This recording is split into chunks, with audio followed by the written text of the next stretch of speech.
Hi friends, welcome to my YouTube channel. കഴിഞ്ഞ ക്ലാസ്സിൽ നമ്മൾ കാക്ക കീക്കിയാണ് പഠിച്ചത്. അതായത് തമിഴിൽ കാക്ക കീക്കി എങ്ങനെ എഴുതുന്നതാണ് പഠിച്ചത്.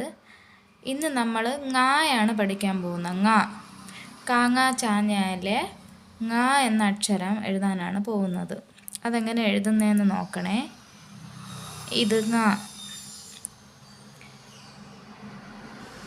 ങ്ങ.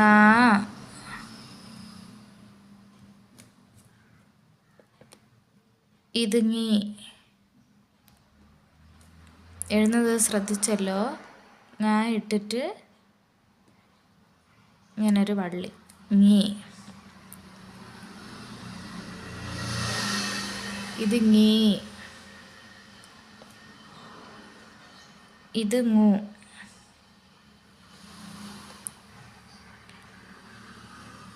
ഇത് ngു. ngു ഇങ്ങനെയാണ് എഴുതുന്നത്. ngു. അടുത്ത് ngേ. ngേ. ngൈ. ngോ. ngോ. ngൗ. ഇങ്ക്. ഇപ്പം നിങ്ങൾക്ക് ഏകദേശം ഒരു പിടികിട്ടി കാണുമല്ലോ. നമ്മളിത് ഉയിരെഴുത്തുക്കളാണ് ഇതാ എഴുതിയിരിക്കുന്നത്. അ ആ ഇ ഈ.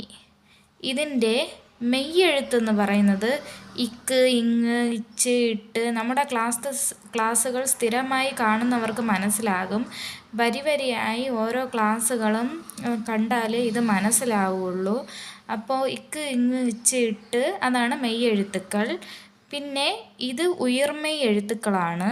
അതായത് ക, ങ. അടുത്ത ക്ലാസ്സിൽ നമ്മൾ ച എന്ന അക്ഷരമാണ് പഠിക്കുന്നത്. അതായത് ചായയുടെ ച, ച, ച, ചി, ചി അങ്ങനെയാണ് നമ്മൾ പഠിക്കുന്നത്.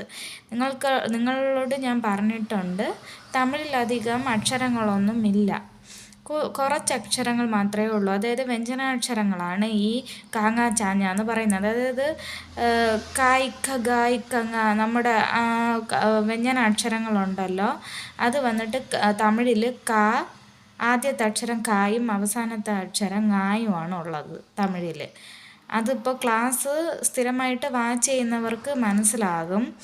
അപ്പോൾ നമ്മൾ കഴിഞ്ഞ ക്ലാസ്സിൽ കാക്ക കിക്കിയാണ് പഠിച്ചത്. അത് എല്ലാവരും എഴുതി നോക്കി കാണുമെന്ന് വിശ്വസിക്കുന്നു. ഇന്നത്തെ ക്ലാസ്സിൽ നമ്മൾ ങ എന്ന അക്ഷരമാണ് പഠിച്ചത്. ങ, ങ, ഞി, ഞീ, ngു, ngൂ, ഞേ, ഞേ, ngൈ, ngോ, ngോ, ngൗ. പിന്നെ ഇങ്ക്.